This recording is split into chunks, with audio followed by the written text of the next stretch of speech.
Part 1, The First Meeting. In the heart of a bustling city in northern India, nestled between the cacophony of rickshaws and the soft hum of temple bells, stood a university renowned for its diversity. Among the many students who graced its lecture halls, there were two who would soon be bound by fate, Anjali and Samir. Anjali Mishra was a Brahmin, the daughter of a well-respected family from Varanasi. Her upbringing had been strict but loving, with her parents instilling in her the importance of tradition, family honor, and duty. She was brilliant and ambitious, pursuing a degree in English literature, dreaming of becoming a professor. Samir Khan, on the other hand, came from a humble background. He was a Muslim from a small village in Uttar Pradesh, where his father worked as a farmer. His family had struggled to give him an education, but Samir was determined to make the most of it. He was studying economics and had dreams of lifting his family out of poverty. They met on a crisp winter morning. Anjali had arrived early for her literature class, sitting under a large banyan tree on campus, reading a book of poems by Tagore. Samir, who was hurrying to his economics lecture, had accidentally tripped and spilled coffee on Anjali's book. "I'm so sorry," he exclaimed, frantically trying to clean up the mess. Anjali looked up, slightly annoyed but more amused by the panic on his face. "It's all right. Just, be careful next time." "I didn't mean to." "Wait, is that Tagore?" Samir asked, noticing the book's cover. Anjali's expression softened. "Yes. You know his work?" Samir nodded. "My mother used to read his poems to me when I was a kid. I think I still remember a few lines." Surprised and intrigued, Anjali smiled. "Not many people appreciate poetry these days." "Well, you can learn a lot about life from poets," Samir replied. They talked for a few minutes longer, exchanging thoughts on literature, before heading to their respective classes. Neither of them knew it at the time, but that chance encounter was the beginning of something extraordinary. Part 2, A Growing Bond. Over the next few weeks, Anjali and Samir found themselves running into each other more frequently. Sometimes it was at the library, where they would sit quietly studying. Other times, it was at the campus cafe, where they would share small talk about books, life, and dreams. As they grew closer, they found that they had much in common despite their vastly different backgrounds. Both were passionate about their studies, both had dreams that extended beyond societal expectations, and both felt the weight of the pressures imposed by their families. Anjali's family expected her to marry a suitable Brahmin boy from a respected family, while Samir's parents wanted him to focus on his studies and return home to help the family. Love, especially with someone outside their caste or religion, was not part of the plan for either of them. But love has a way of blossoming in the most unlikely places. One evening, after a long day of classes, they found themselves sitting by the river that ran alongside the campus. The sun was setting, casting a golden hue on the water. They had spent the day debating poetry and the complexities of life, and now they sat in comfortable silence, watching the world go by. Samir broke the silence. "Do you ever think about how small our lives are compared to the world? How our problems seem so big, but in the grand scheme of things, they're nothing?" Anjali nodded. "Sometimes I wonder why we have to live by rules that were made centuries ago. Why can't we just live?" Samir turned to her, his eyes searching hers. "What if we did? What if we lived the way we wanted, not the way we were told to?" Anjali felt her heart skip a beat. She knew what he was implying, and part of her wanted to say yes, to throw caution to the wind and follow her heart. But she also knew the consequences. They both did. "It's not that simple," she said softly. "You know that." Samir sighed. "I know. But sometimes I wish it was." Their relationship, though not yet declared as love, was becoming more complicated. They were both acutely aware of the boundaries they were crossing, and the consequences those boundaries carried. Part 3, The Confession. It wasn't long before their feelings could no longer be ignored. One evening, after a long day of studying together, they found themselves alone again by the river.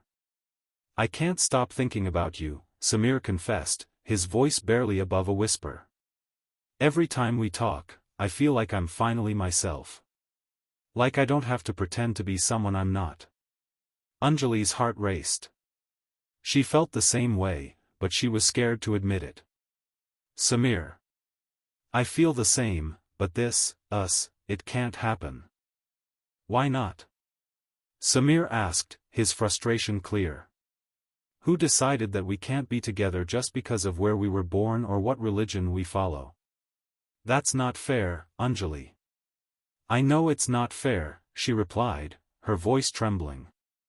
"But my family, your family, they'll never accept it." Samir took her hand in his. "What if we didn't need their acceptance? What if we made our own rules?"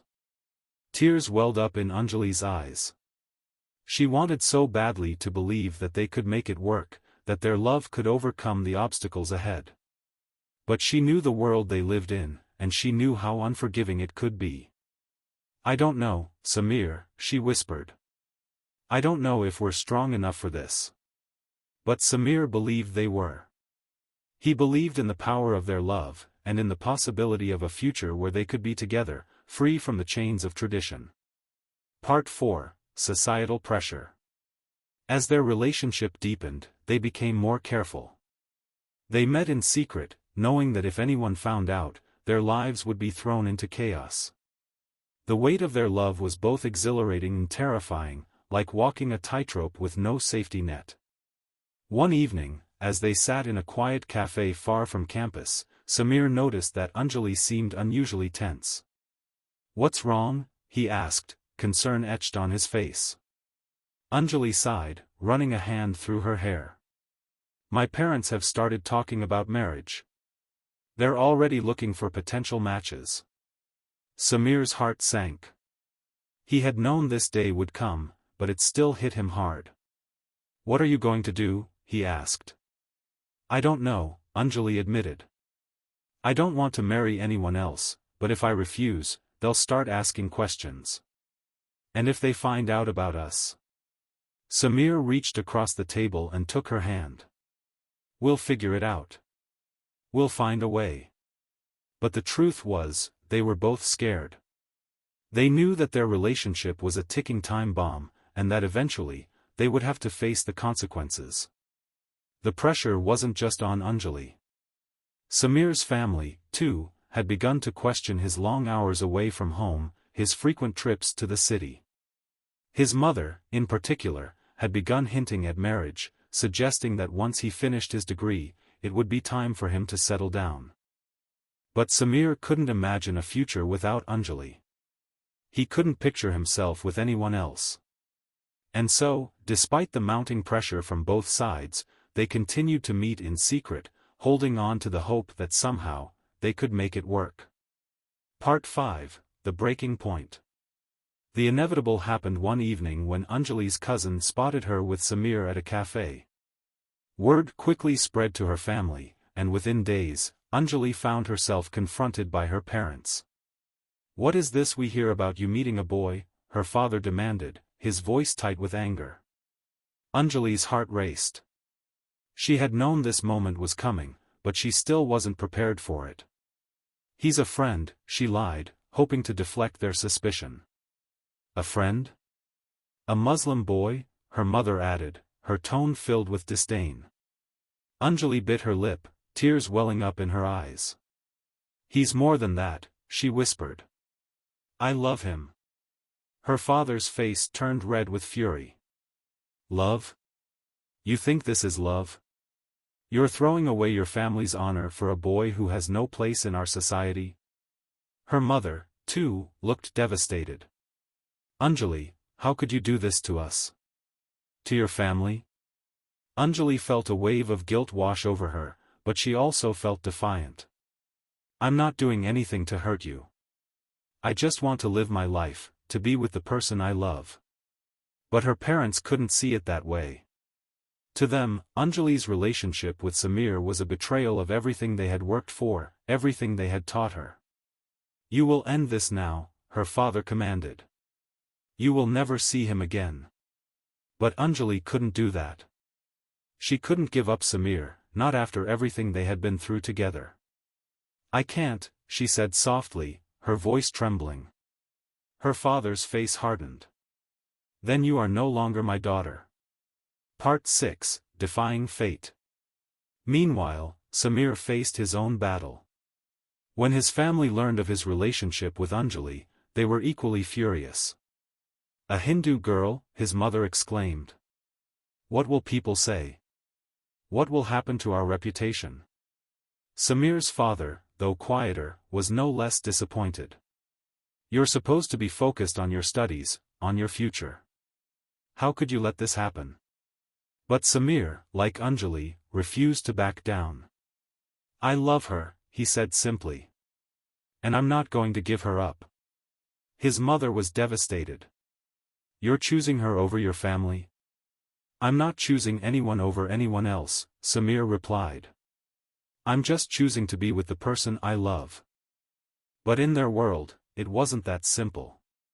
To their families, love was secondary to duty, to tradition, to societal expectations. Part 7, The Final Decision. Anjali and Samir found themselves at a crossroads. They knew that if they stayed together, they would be cut off from their families, from the lives they had always known. But if they broke up, they would be betraying their love, their dreams. One evening, they met by the river once again. The sun was setting, just as it had the first time they had truly connected. "What are we going to do?" Anjali asked, her voice barely above a whisper. Samir took her hand. "We're going to live our lives together. But what about our families? What about everything we're leaving behind?" Samir looked into her eyes, his expression filled with determination. "They'll never understand. But we can't live our lives for them. We have to live for ourselves." Anjali knew he was right, but it didn't make the decision any easier. "I'm scared," she admitted. "I am too," Samir replied. "But as long as we have each other, we'll be okay." And so, they made their decision. They would leave their old lives behind and start anew, together. Part 8, A New Beginning.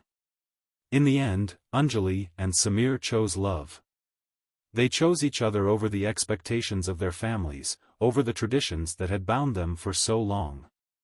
It wasn't easy.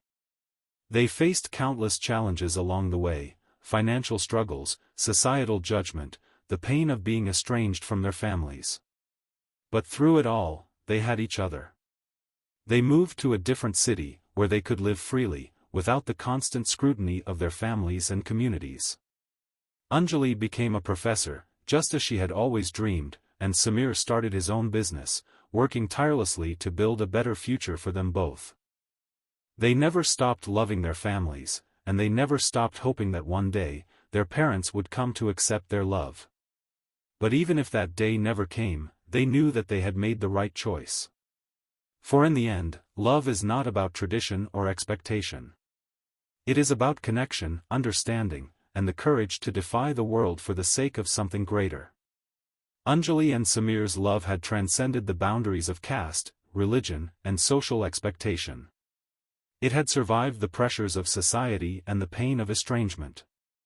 And in the end, it had flourished, stronger, deeper, and more beautiful than they had ever imagined.